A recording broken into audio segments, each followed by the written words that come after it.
Maka kalau ada, maaf pemerintah, maaf Pak Menteri, maaf Pak Wali Kota, maaf Pak Bupati, kalau dia kiai berbeda dengan pemerintah, itu kiai yang bagus, kiai yang peduli dengan negaranya, tidak mau kiai membiarkan negara ini hancur, tidak mau kiai membiarkan negara dalam kedoliman.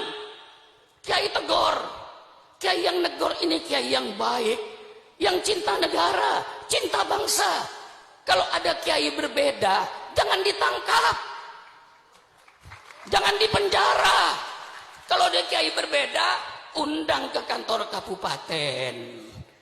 Syukron Makmun berbeda dengan Bupati Lumajang. Bukan musuh saya ini, saya cinta sama bupati, supaya bupatinya tidak tergelincir. Undang saya ke kabupaten. Ini namanya demokrasi. Ngopi bersama dengan bupati. Betul atau tidak? Kalau perlu dengan mie goreng. Betul atau tidak? Mari bicara apa maunya Pak Sukron. Oh begini Pak Bupati Lumajang, begini Pak Bupati Pasuruan, sesuai dengan Al-Quran dan Sunnah Nabi begini. Kan enak toh. Jangan dimusuhi, lalu dianggap lawan. Ulama ini yang mendirikan republik ini. Kalau tidak ada ulama, tidak ada NKRI. Saya tegas, persilakan yang mau nuntut. Tidak ada ulama, tidak ada NKRI. Saya berikan fakta. Karena yang sekarang jadi pemimpin ini orang yang tidak baca sejarah barangkali. Ya, Al-Mukarram Kiai Stakuf itu yang akrab dengan saya dulu kakeknya. Kiai Bisri Mustafa yang akrab dengan saya kemana-mana. Lalu dengan Kiai Ulil Bisrinya, sekarang cucunya. Lah ini perlu baca sejarah. Ketika Indonesia mau proklamasi, Bung Karno bikin 60 panitia, gagal. Akhirnya bikin 9 panitia. Terdiri pada Bung Karno, Bung Hatta, Maramis dari Katolik, Abi Kusno, Wahid Hasyim, dan termasuk beberapa ulama-ulama lainnya mendapatkan rumusan. Apa rumusnya?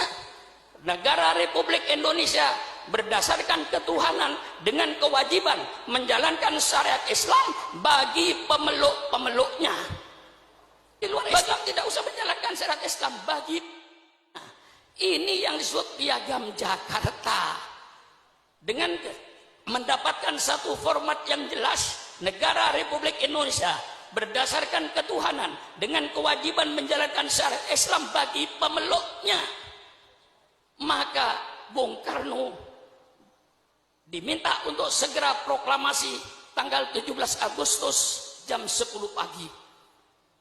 Proklamasi, kami bangsa Indonesia dengan ini menyatakan kemerdekaan Indonesia. Hal-hal yang mengenai pembinaan kekuasaan dan lain-lain akan dilaksanakan dengan cara saksama dalam tempo yang sesingkat-singkatnya. Masa kiai sudah apa? Kiai sudah berproklamasi begini, gua masih dicurigai. Radikal. Apa-apaan itu? Nggak ada itu. Kiai radikal tidak ada. Kalau Kiai Amar Ma'ruf Nahi Munkar, Kiai Bah ada. Betul kan? Kita ini cuma menawarkan konsep. Kita ingin melaksanakan peradaban Islam yang berdasarkan Quran dan hadis. Ini yang kita inginkan. Karena banyak peradaban yang berdasarkan hawa nafsu. Seperti naik klub, dansa, joget, telanjang. Itu peradaban, tapi dasarnya nafsu. Kami ingin bentuk satu peradaban, satu bangsa berperadaban yang berdasarkan Quran dan Sunnah Nabi. Ini kami mau tonjolkan. Walladzi arsala rasulahu bil huda wa dinil haq liyudhhirahu 'alad dini kulli. Dialah Allah yang mengutus utusannya dengan petunjuk dan agama yang benar. Untuk apa itu, Kiai? Liyudhhirahu, untuk diperlihatkan kepada bangsa Indonesia, ini syariat Islam. Anda mau pakai persilakan, Anda tidak mau pakai persilakan. Wa ma alaina illal balaul mubin. Inilah syariat Islam. Kiai harus berani menampakkan ini syariat Islam. Bagaimana syariat Islam dalam berkeluarga, bagaimana syariat Islam dalam bermasyarakat, bagaimana syariat Islam dalam ekonomi, bagaimana syariat Islam dalam politik. Semua Islam ada. Jangan dikira tidak ada. Yang sekarang pada kiai pada takut bicara politik. Kiai yang melarang politik itu dulu Belanda. Karena Belanda ingin menjajah Indonesia. Kiai dilarang baca politik, tidak boleh bicara politik di masjid, di majelis taklim dan lain-lainnya. Itu yang melarang bicara politik Belanda. Kalau sekarang masih ada orang yang melarang kiai bicara politik, itu berarti sisa-sisa Belanda. Jelaskan? Jelaskan? Itu sisa-sisa Belanda itu. Persilakan. Kalau kiai sayang negara, kalau kiai cinta sama NKRI, saatnya kiai bicara politik. Politik Al-Quran, politik sunnah Rasulullah, bukan politik kebohongan, bukan pencitraan, tapi kejujuran politik yang diminta itu. Betul apa tidak? Persilakan kiai bicara politik. Politik Al-Quran, bicara politik, politik sunnah Rasulullah. Yang kayak tadi itu, Pak Bupati dan Pak Menteri, itu semuanya dalam Islam ada. Jangan mempersulit urusan rakyat. Hadis, man waliya min amri ummati fasyaqqa alaihim fashquq alaih. Barang siapa yang memegang pimpinan urusan umatku, dia mempersulit urusan umatku, maka dia nanti akan dipersulit oleh Allah di padang mahsyar. Maka ketua RT, ketua RW, lurah, camat, bupati, wali kota, gubernur, presiden, menteri, jangan mempersulit urusan rakyat. Kalau bisa dipermudah, kalau bisa dipermudah, mengapa dipersulit? Jangan sebaliknya. Kalau bisa dipersulit, mengapa dipermudah? Iblis.